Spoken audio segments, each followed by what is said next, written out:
Good day to you, gentlemen. Tell me, young lady, to what do we owe this pleasure? Please do be brief. We do not have very much time on our hands. As rectors of this university, we have serious matters to attend to, and our time is precious. I have heard you wish to meet the owner of the train that is currently in your station. May I know the reason for your summons? We are surprised that your train has not yet left, miss. The situation is most regrettable.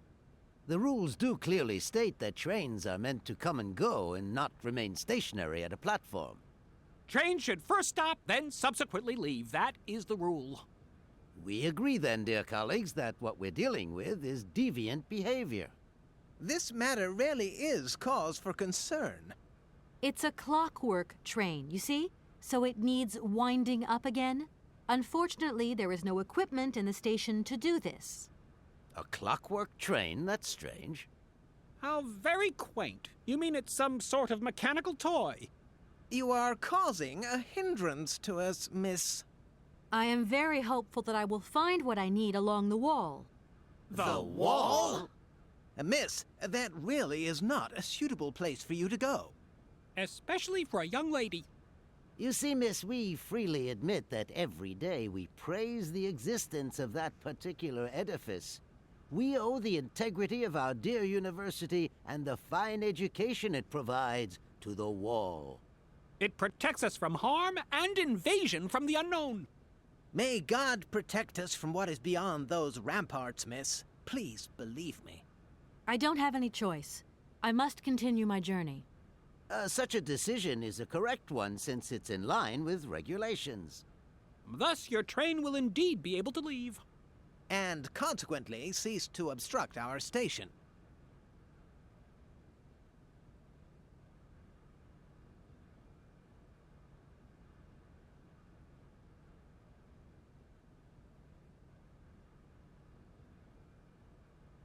Excuse me.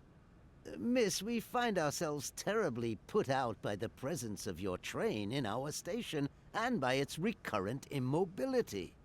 Indeed, the situation is very regrettable. Your huge locomotive is very cumbersome. A train should first stop, then subsequently leave. That is the rule. You wouldn't know if there is any Forest Sauvignon here in Barrackstadt, would you? Absolutely. When he says absolutely, he means, of course, absolutely none. What we mean, of course, is that we are absolutely positive there is no Forest Sauvignon here in Barrackstadt. Really? Are you sure? Because I read in a book that Barrackstadt possesses a number of plants. I wouldn't mind getting a hold of some if possible. Out of the question, miss. The assistant rector means to say that our priority is for you to remove your train from our station. Your research will have to wait until your next stop. Yes, that's right. Your train must leave the station immediately, so please refrain from wasting our time in needless visitations. Don't forget the regulations, miss. Don't forget them.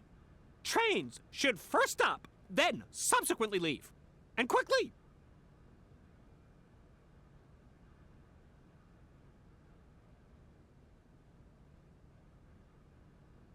That idea of the station aviary is really very original.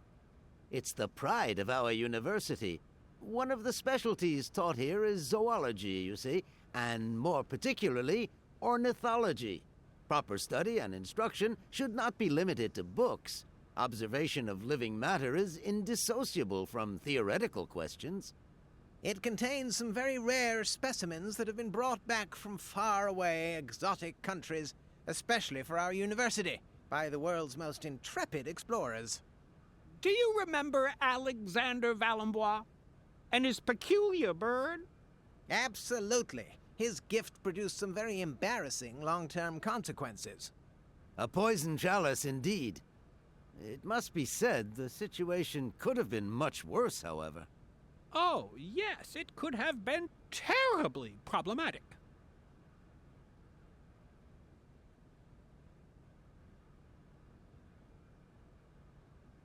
You see, I didn't actually intend to stop here, but the springs of my train gave up, you see?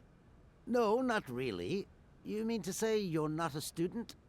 You have arrived a little late in the term, miss. Enrollment for this year has already terminated. But as rectors of this university and therefore representatives of its highest authority, we could bend the rules a little, if you like. You don't understand. I'm a lawyer from New York, or rather Valladolid more precisely. My client wants to buy out an old mechanical toy factory, but its heir isn't actually dead and is living somewhere in Syberia. I've got to get to him to sign the sales contract. You see? Not really. This is a most peculiar tale. A kerfuffle of the highest order. We have an excellent law school, if you should ever change your mind.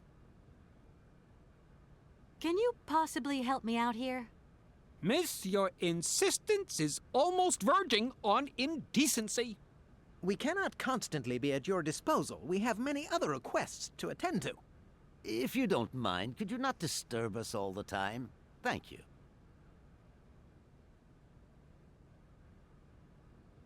That idea of the station aviary... It's the... It contains... Do you... A point... Oh,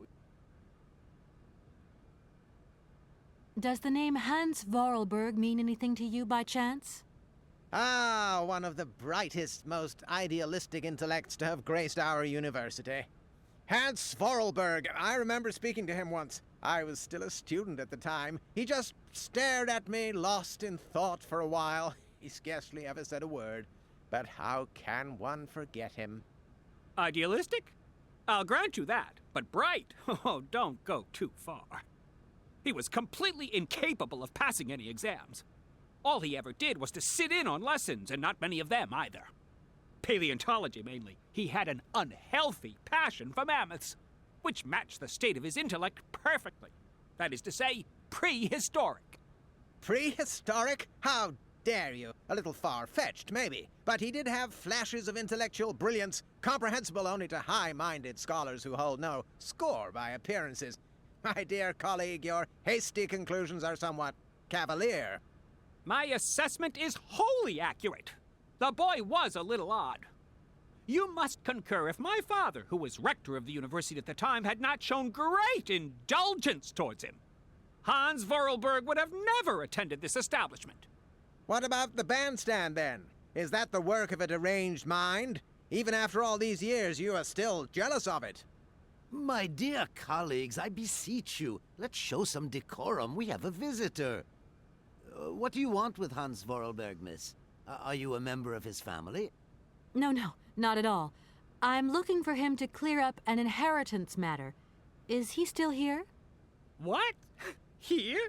At the university?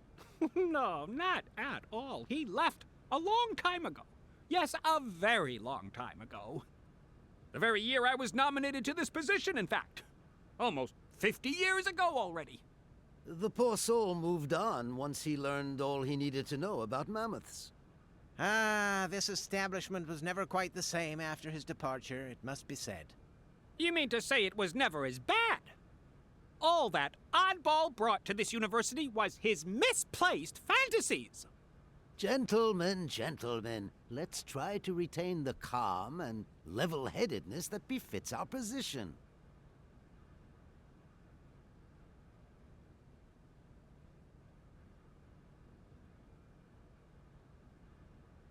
Some sailors have agreed to tow the train, but I don't have enough money to pay them. I was wondering if you could help me out. For a while. I could work for the money. Please wait, miss. We have certain confibulations to attend to. That is right. We must confibulate between ourselves. A collegiate decision must be taken. I hope that we are not indisposing you in any way. Why not? If it helps us get rid of that train. My word, that is a fine idea. What do you have in mind, gentlemen? When you arrived here, you must have noticed a splendid bandstand which honors the main university courtyard. A unique piece of mechanical craftsmanship which no longer works, alas. Why, yes, we have very moving memories of its melodies. We're prepared to offer you a financial reward if you can set it working again. With pleasure. What do I have to do? Unfortunately, my dear, time and rust have taken their toll on this university, and our automatons no longer have a spring in their step. You are going to have to be resourceful. To tell you the truth, there are a number of complex mechanisms here in Barakstadt, and it would appear that we have unfortunately lost their operating instructions. Your train, however, is an extremely ingenious invention, so you should be no stranger to complex mechanisms, should you? We are therefore counting on your ingenuity, miss. I hope that I can show myself worthy of your faith in me, gentlemen. Well, my dear colleagues, one more university matter nicely tied up.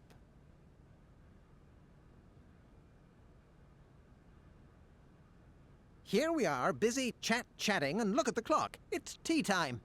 Already? My word, doesn't time fly by? Thank you for a charming visit, miss. And thank you, gentlemen.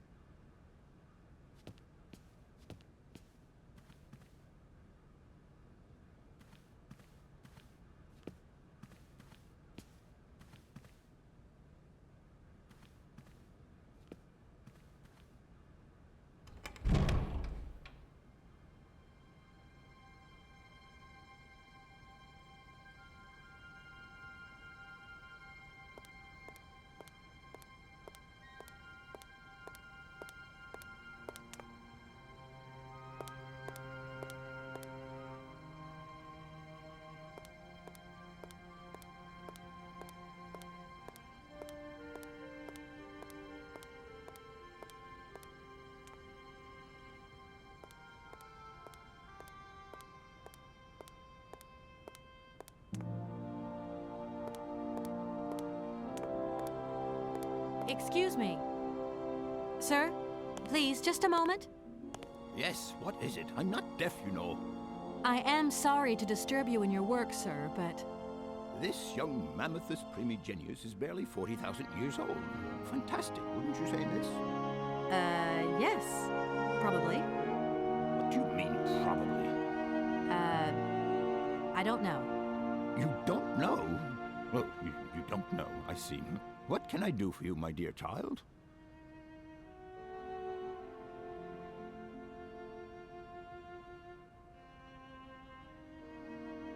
If I were to say Forest Sauvignon to you, what would you say?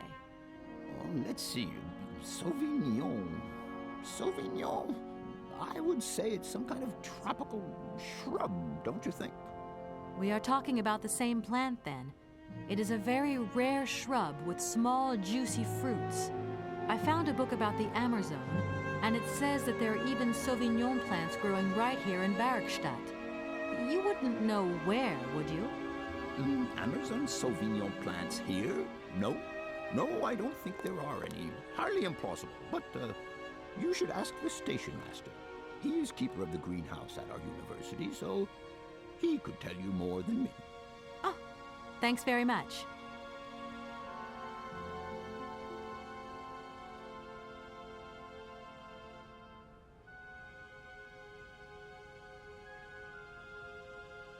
Arriving in Barakstadt is an amazing experience. I've never seen such a station. You came by train? Yes, in a kind of clockwork train with a spring mechanism that winds down regularly. You mean you drive a train? Young ladies of today never cease to amaze me. Oh, no, I'm not the engineer. The train's engineer is actually an automaton. I am sorry, all this probably sounds very strange. A clockwork train, driven by an automaton. I once knew a man long ago who could have invented such a train. It was he who designed the bandstand in the main square. To think that he was even capable of creating such a gadget. He was astounding, a true genius. But oddly, at the same time, he was also almost a child. It was as if his mental and physical evolution had definitively halted at the age of 10. Can you believe that? Yes. I think I can believe that. At least I'm beginning to. To tell you the truth, I'm looking for Mr. Hans Vorarlberg. He's the sole heir of a very unusual factory. My company is in charge of negotiations for the takeover of this factory. At last word, he was living in Syberia, so as soon as my train is ready, I'll be continuing my journey eastwards. Syberia. Ah, Syberia. But what was it you said again? Said what? You mentioned a name. The person you are looking for. Vorarlberg. Hans Vorarlberg. Do you know him? Hans Vorarlberg. How could I forget him? Such an extraordinary fellow. So inventive. We shared a passion for mammoths, you know, and we bonded over this passion. Without it, I confess, I would have had little to do with an odd, ageless retard like Hans. At the time, we were both students. Well, sort of. Put it this way.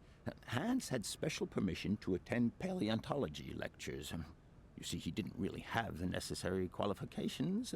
In exchange, Hans did a few odd jobs around the university. Your Hans Vorarlberg sounds uncannily like the one I'm looking for. I'm not sure, my dear. Hans was above all questions of money and business. Just to imagine him running a factory, perish the thought. Can you tell me a little bit more about him? He was always a mystery to me. He never said very much, and never quite seemed to grasp what you said to him. He expressed himself instead through his incredible mechanical contraptions. His inventions, I admit, have been much appreciated by the university. The few times we really did talk, it was about his strange interest for mammoths and a doll. Some sort of doll that obsessed him. A doll, you say? Yes, he kept talking about it. One day he described it to me. A sort of children's toy. A miniature mammoth mounted by a mount. It appears he found it in a cave not far from his home. The event all sounds very dramatic.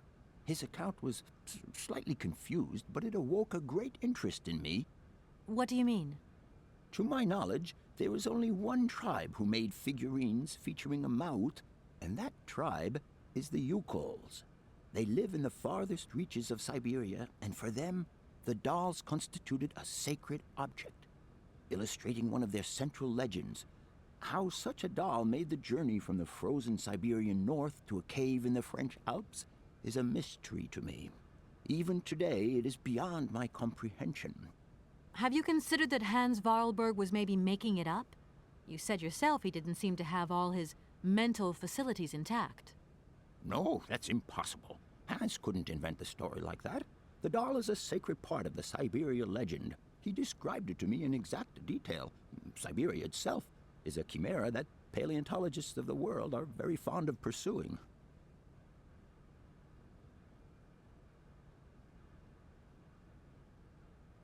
Please do excuse my persistence, Professor, but did Hans Vorarlberg ever talk about his childhood? About Valadilen and his sister, Anna? No, not that I recall. Pity. When I think of Hans, I'm always reminded of a mysterious mammoth doll he would talk about so often.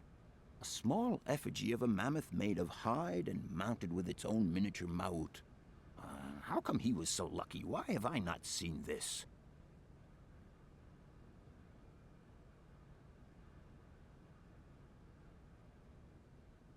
My train stopped in a peculiar aviary. It's... Ornithology. Are there? Can you give me an example? I have been told about a kind of bird with peculiar habits. Let's see now, the Amazon cuckoo. That's right. But, I'm so foolish. I can't remember what was so special about it. Just that its behavior is very peculiar. The Amazon? Where's the Amazon? What is the Amazon? I'm sorry, my dear, but one cannot learn everything in a lifetime. Specialization is the key to real knowledge. Why don't you pay a... Thank you very much. What would you say about seeing Hans Vorarlberg again? After all, you could come with me and help me find him. Young lady, you are very kind. I'm far too old for such escapades. Professor, how do I say this? You see, I didn't think I'd need a lot of money when I set out. And it turns out I need money after all.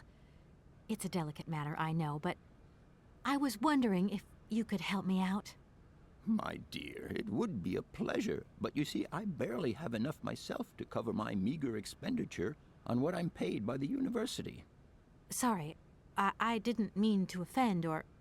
However, if we look at the example of Hans, it is true that our university always rewards people who perform some service for it. This is our dear rector's jurisdiction, however. I'll leave you in peace. I hope I haven't disturbed you too much. Sorry? No, not at all, my dear child.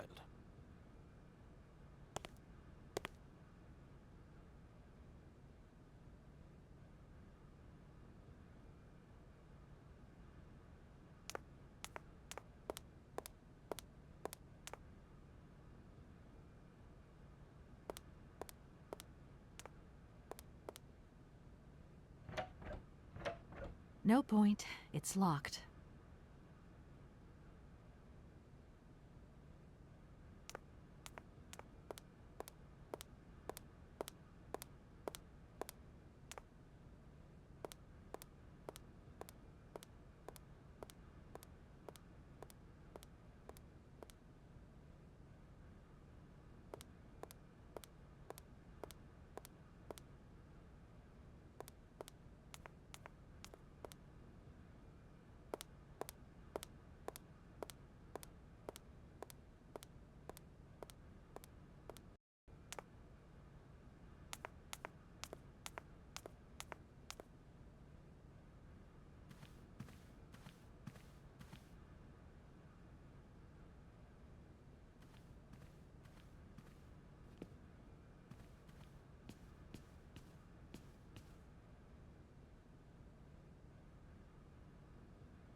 Hello?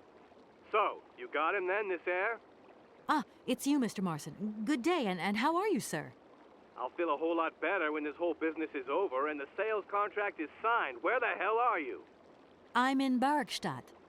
What? What in God's name are you doing there? It's a magnificent university town. It would appear Hans Vorarlberg once passed by here several years ago.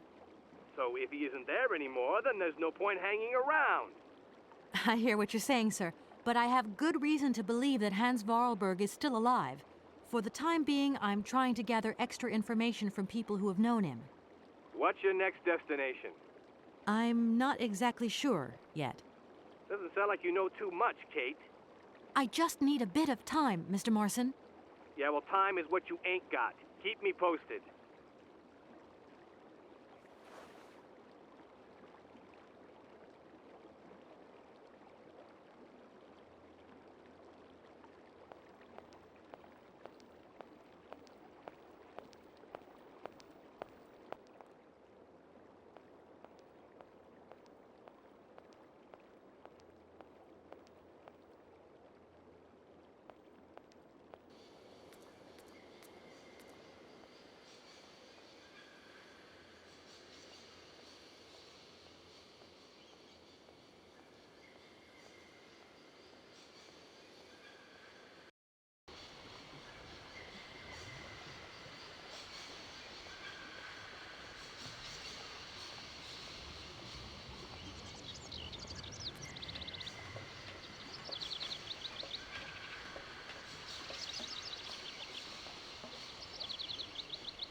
I'm sorry to disturb you. What can I do for you, miss? Where might I find some forest Sauvignon plants, please? No place around here, that's for sure. I don't know what you're talking about. That stuff's from the Amazon. You know, for someone who knows nothing about the plant, you seem pretty well informed about which mysterious faraway country it comes from. Oh, Amazon, Peru, Papua New Guinea, it's all the same to me. Gotta go. Gotta work. Wait, don't go. You know what? I don't think he was being totally straight with me.